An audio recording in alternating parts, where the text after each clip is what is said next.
Anna trudged through the dimly lit alleyways of the lowest level, her feet sinking into the sludge that coated the ground.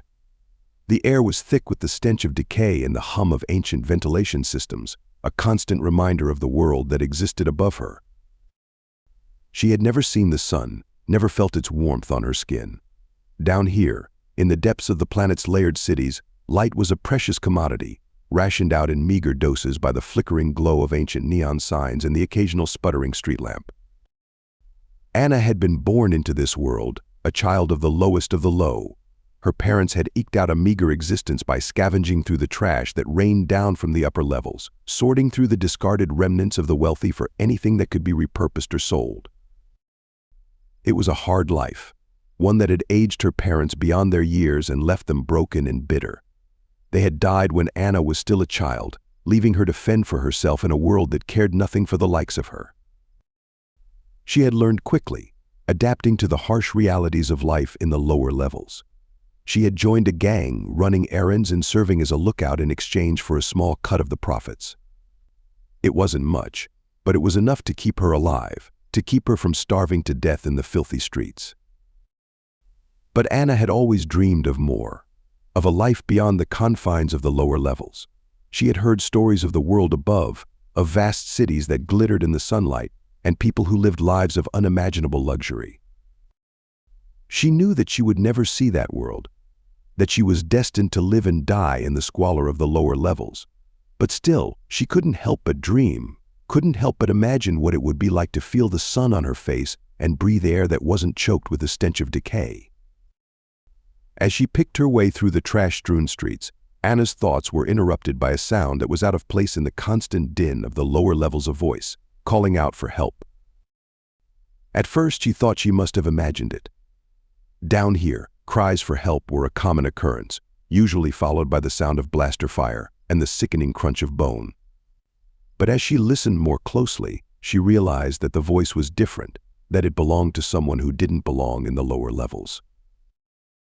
Cautiously, Anna followed the sound, picking her way through the debris until she came to a small, shadowed alcove. There, huddled against the wall, was a figure dressed in clothing that was far too clean and well-made for the lower levels. It was a kid no more than a few years younger than Anna herself. They were clearly from the upper levels, with smooth, unlined skin and wide, frightened eyes that darted around the alleyway like a trapped animal. "Please," the kid whispered, their voice hoarse with fear. "I need help. I'm lost." Anna hesitated, torn between the desire to help and the knowledge that getting involved with someone from the upper levels was a dangerous proposition. The wealthy had their own security forces, their own ways of dealing with the likes of her. If she was caught helping this kid, she could be punished, or worse. But as she looked into the kid's eyes, she saw something that she recognized, something that tugged at her heart. It was the same look she had seen in her own eyes, reflected back at her from the cracked and dirty mirrors of the lower levels. It was the look of someone who was lost and alone, someone who needed help. Before she quite knew what she was doing, Anna reached out her hand, offering it to the kid.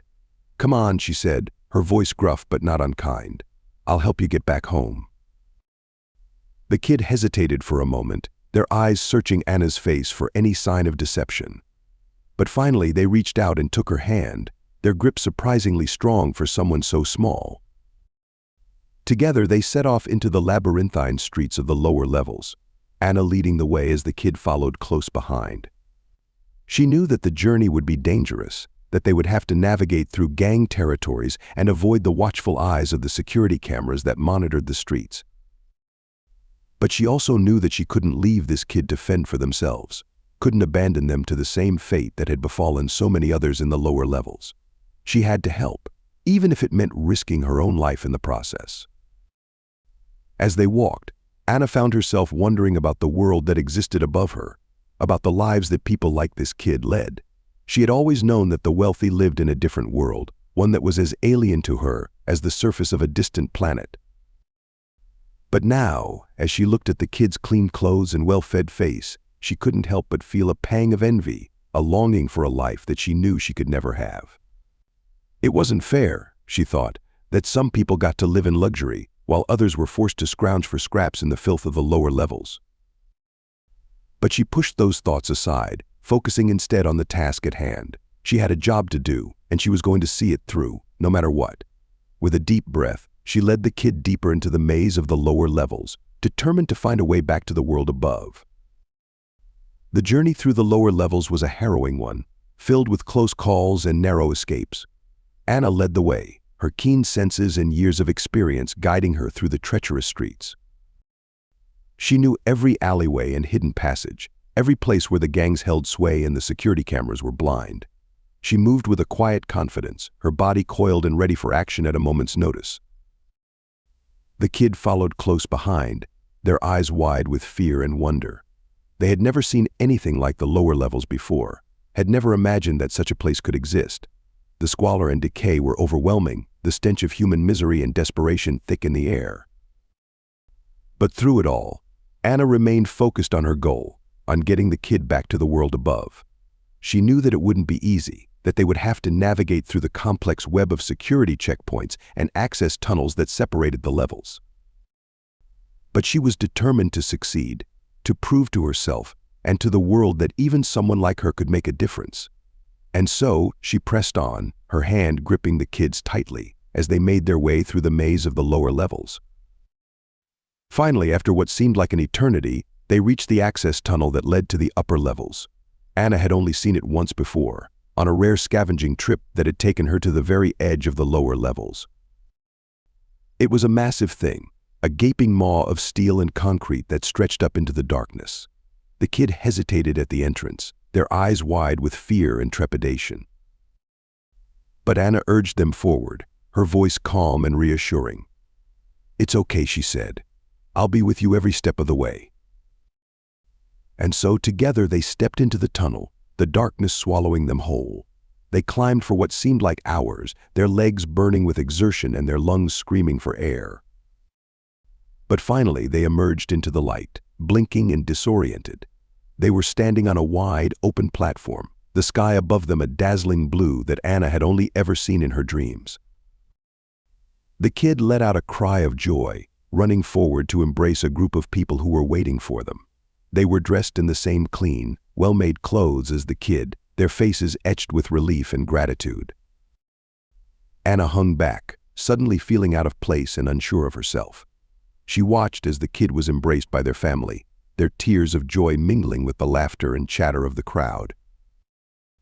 And then, suddenly, the kid turned back to her, their face splitting into a wide grin. "Thank you," they said, their voice filled with a warmth that Anna had never heard before. "Thank you for bringing me home." Anna felt a lump form in her throat, her eyes stinging with sudden tears. She had never been thanked before, had never been shown such kindness and gratitude. And then, the kid's family was pressing something into her hands, a small, heavy pouch that clinked with the sound of coins. Anna looked down at it, her eyes widening in disbelief. It was more money than she had ever seen in her life, more than she could ever have dreamed of. With this, she could change her life, could finally escape the squalor and misery of the lower levels. But as she looked around at the platform, at the bright, clean world that existed above her, she felt a sudden sense of unease. This wasn't her world, wasn't the place where she belonged. She thought of the lower levels, of the people who lived there and the struggles they faced every day. She thought of the gangs and the violence, the constant battle for survival that had shaped her entire life. And she knew, with a sudden clarity, what she had to do. Turning back to the kid and their family, Anna pressed the pouch of coins back into their hands. "Keep it," she said, her voice rough with emotion. "Use it to help others, to make the world a better place." And then, without another word, she turned and walked away, back towards the access tunnel and the world below. She knew that it wouldn't be easy, that she would face challenges and obstacles at every turn. But she also knew that she had a purpose now, a reason to keep fighting. She would use her skills and her knowledge to help the people of the lower levels, to give them hope and a chance at a better life. As she stepped back into the darkness of the tunnel, Anna felt a sense of peace wash over her. She had made her choice, had chosen the path that felt right to her. And whatever lay ahead, she knew that she would face it with courage and determination, her head held high and her heart filled with purpose. Thank you so much for watching. Please be sure to leave us a like and subscribe too. We'll see you in the next video.